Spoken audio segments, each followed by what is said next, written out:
Assalamualaikum warahmatullahi wabarakatuh. Welcome back to channel Lumina Indonesia.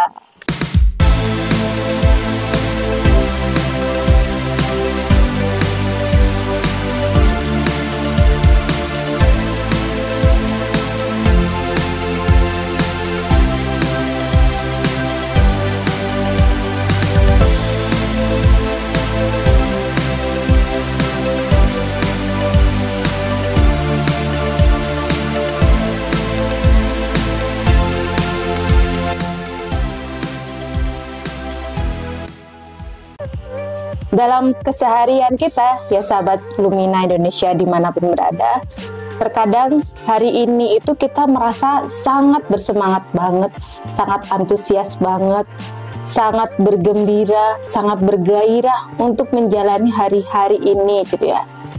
Tapi di hari-hari yang lain, terkadang kok kita tiba-tiba ngedrop, tiba-tiba nggak punya semangat, tiba-tiba gundah gulana, gelisah, dan yang lain sebagainya.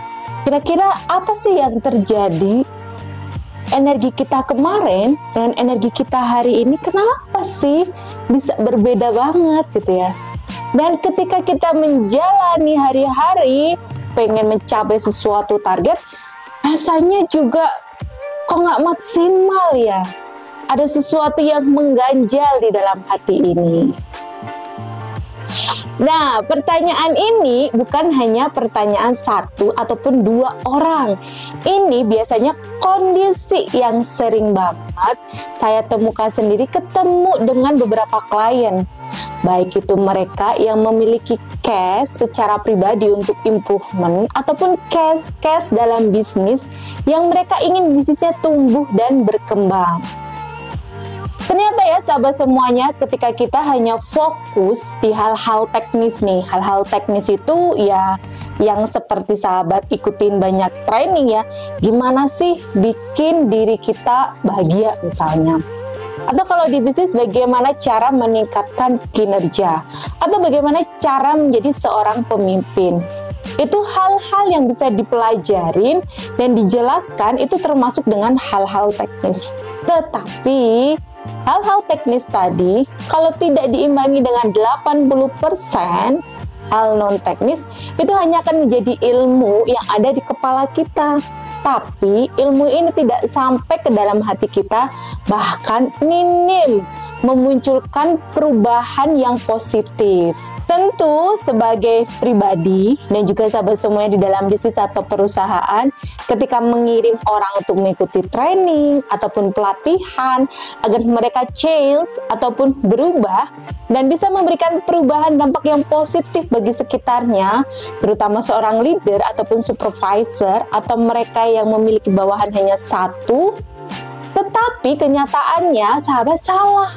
Mengirimkan mereka mengikuti training yang tidak membangun inspirasi, dan training itu hanya berhenti di kepala tapi tidak bisa menyentuh sampai sisi hatinya, dan yang paling penting ternyata tidak mendorong mereka memiliki kesadaran untuk berubah, yang akhirnya sahabat nih membuang energi dan waktu di hal yang kurang tepat. Dan ketika proses dievaluasi, ternyata hasilnya sama saja gitu ya, karena ada training yang berbayar mahal, ada training yang tidak berbayar, dan yang lain sebagainya. Terus kemana sih? Maksudnya apa sih ngomong muter-muter ini semua? Maksudnya di mana sebenarnya?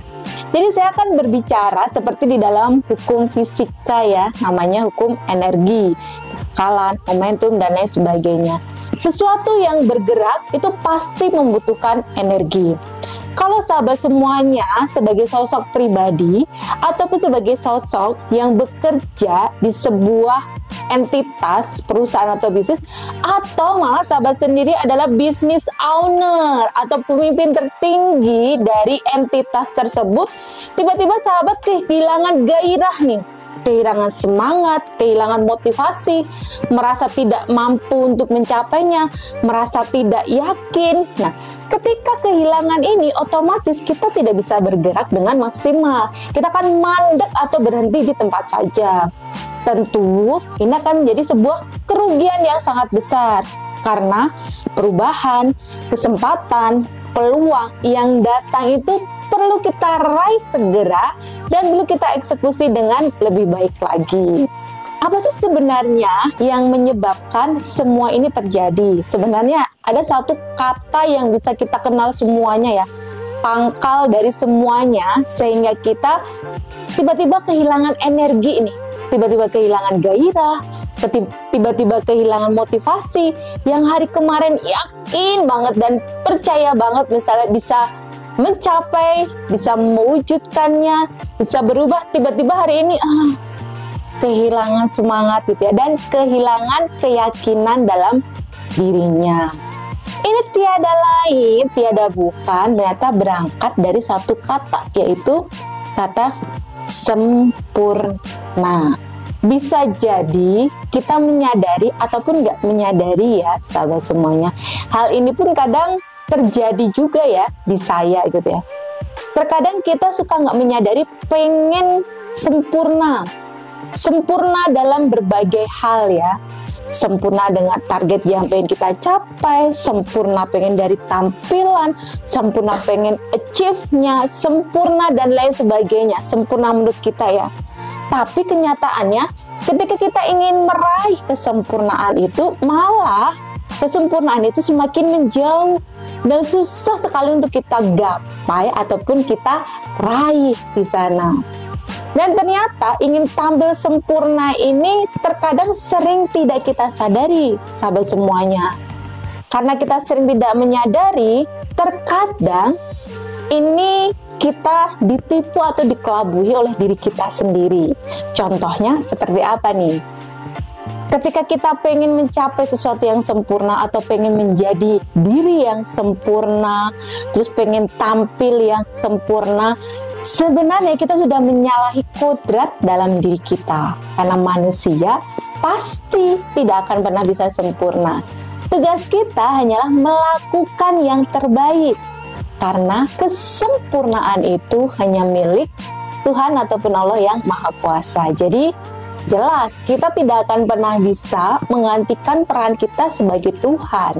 Jadi jangan pernah mengejar untuk menjadi sempurna menurut sahabat semuanya. Kejarlah untuk menjadi lebih baik lagi, menjadi yang terbaik.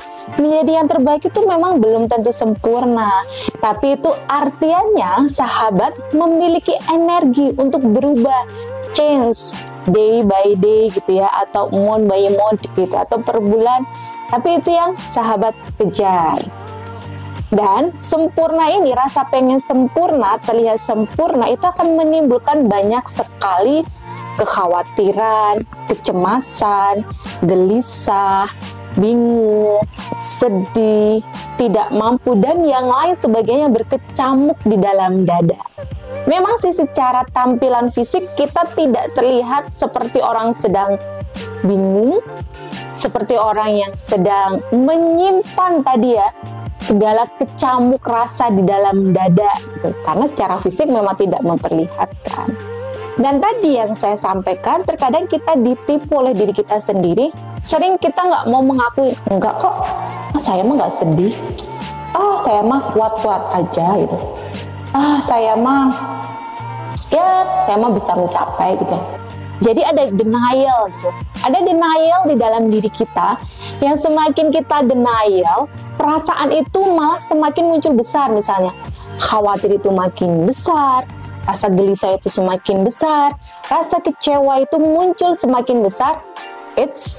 Berarti di sini kita perlu stop sebentar untuk sedikit melihat lebih dalam ke dalam diri kita. Jangan-jangan nih tanpa sadar kita udah dikelabuhin sama diri kita sendiri.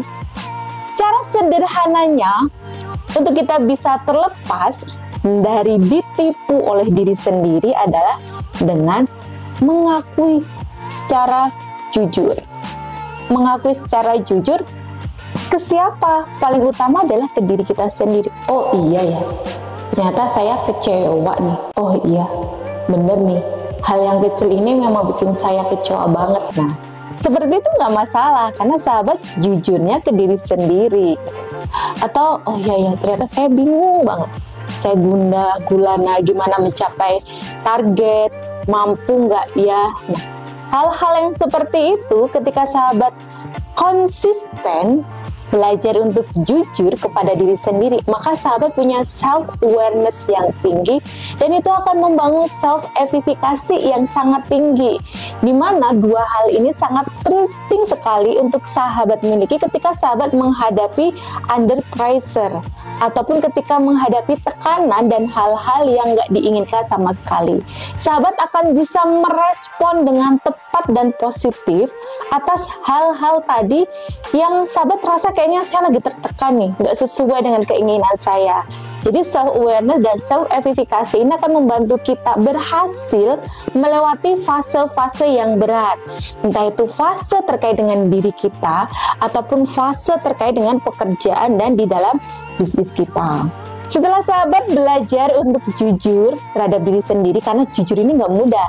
Sampai hari ini pun saya juga masih terus berlatih ya.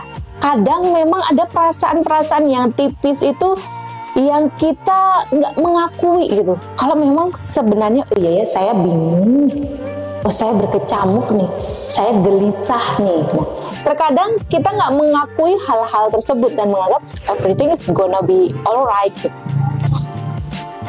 Ketika sahabat sudah siap untuk jujur terhadap diri sendiri, lalu apa yang kira-kira sahabat lakukan biar istilahnya benang kusut tadi terurai, terlepas, dan rasanya enak banget nih. Ketika diri kita merasa nyaman, merasa lebih berenergi, maka kita akan lebih maksimal dan powerful mencapai hal-hal yang sudah kita tetapkan, ataupun kita bisa memaknai hal-hal tadi ketika memang tidak tercapai. Di sini kita akan bicara solusinya praktis seperti apa nih yang perlu kita lakukan. Jadi ada dua dimensi yang perlu sahabat kejar atau perlu sahabat coba. Dimensi yang pertama adalah dimensi yang sesama manusia, dimana sahabat perlu mencari orang yang tepat. Orang yang tepat itu kita punya kriteria yang berbeda-beda ya. Intinya kalau menurut saya sendiri, orang yang tepat adalah orang yang ketika saya bercerita, dia nggak ikut-ikutan nangis gitu ya, dia nggak ikut-ikutan baper. Lah gimana gitu ya, kita sedang cari solusi, yang kita ceritain wah dia nangis dan baper, otomatis kita nggak tambah solusi tapi tambah masalah gitu. Jadi carilah orang yang dia lebih dewasa dan bisa lebih bersikap bijaksana terhadap ujian yang kita terima. Jadi statement atau saran yang dia berikan itu tidak hanya menyalahkan diri kita, tapi menunjukkan sisi positifnya dan juga memberikan alternatif solusi yang bijak sesuai dengan kondisi kita. Sahabat bisa misalnya ketika memiliki guru spiritual, ataupun teman dekat yang bijaksana, ataupun sahabat punya terapis gitu ya, psikolog, psikiater, atau misalnya orang yang lebih ahli di bidang sahabat, datangi dan mintalah saran kepada mereka. Karena semakin banyak kita meminta saran dari banyak orang yang tepat, kita akan bisa memiliki sudut pandang yang jauh lebih luas lagi, yang akhirnya kita bisa nih memilih solusi yang terbaik itu seperti apa. Dimensi yang kedua tentu adalah dimensi ke atas. Jadi tadi ketika sahabat sudah jujur ke diri sendiri, yang selanjutnya adalah sahabat perlu jujur kepada Allah ya, atau Tuhan kita semua. Sahabat perlu jujur, cerita, curhat dengan detail. Nah di sini kita perlu belajar berdoa nih. Sampaikan ketidakmampuan itu, dan sampaikan apa perasaan gundah gulana di dalam diri. Karena perasaan tidak menerima, gak menerima kondisi yang kita alami sekarang, atau hal-hal yang kita terima sekarang itu akan membuat kita merasa jauh lebih menderita, jauh lebih gelisah, jauh lebih meranam. Contohnya seperti apa? Misalnya ketika kita menetapkan target penjualan, ternyata nggak tercapai, dan kita sudah mencoba berbagai cara, pikiran kita sudah kemana-mana nih, berpikir nanti kalau terjual begini saya mau bikin ini apa dan lain sebagainya. Tapi kenyataannya yang Allah berikan tidak seperti itu. Dan ketika kita tidak menerima, perasaan menolak, perasaan gundah gulana itu semakin besar di sini. Jadi kita perlu menerimanya. Lalu terkait kehidupan pribadi, misalnya di dalam rumah tangga, ternyata pasangan kita nggak sesuai yang kita harapkan. Awalnya sih sebelum menikah kayaknya, ih, impian saya banget nih, tipe saya banget gitu. Tapi setelah menikah, wah, ternyata 180 derajat gitu, sangat berbeda. Mau dibatalin? Nggak bisa. Bukan sesuatu barang yang bisa tukar tambah. Sudah terlanjur menikah. Lalu apa yang kita lakukan? Dengan menerima. Sahabat perlu menerima hal-hal yang memang tidak sempurna seperti yang kita harapkan. Karena dengan menerima itu memang sih tidak akan merubah masa lalu kita, tapi akan memperingan rasa menderita di dalam dada kita dan akan membuat kita menjadi jauh lebih jelas mencari solusinya dan jauh menjadi lebih bijaksana dalam menghadapinya. Hal-hal seperti ini tentu akan menjadi recharge energi kita hari per hari. Karena sahabat semuanya, setiap hari pasti bukan hari yang tersempurna menurut kita ya, tapi hari yang sempurna menurut Allah bagi kita. Dengan kita melakukan hal-hal tadi, insya Allah energi kita akan terrecharge, akan terisi, dan kita akan memiliki gairah yang baru, kita memiliki semangat yang lebih, kita memiliki motivasi yang tinggi ketika dihadapkan dengan masalah-masalah yang tidak bisa kita prediksi. Ketika kita menghadapi ujian-ujian yang nggak pengen kita hadapi, maka dengan hal-hal seperti itu, kita akan terus maju dan tanpa sahabat sadari semuanya, kita sudah menemukan solusinya. Gimana sahabat semuanya? Konten tadi cukup bermanfaat, menginspirasi, dan bisa membantu sahabat semuanya dalam mencari kebingungan, kegalauan dalam dirinya. Kalau sahabat merasa konten ini bermanfaat, jangan lupa like, komen, dan subscribe-nya. Dan nantikan konten-konten Lumina yang lainnya. Sampai jumpa di video selanjutnya. Assalamualaikum warahmatullahi wabarakatuh. Dadah!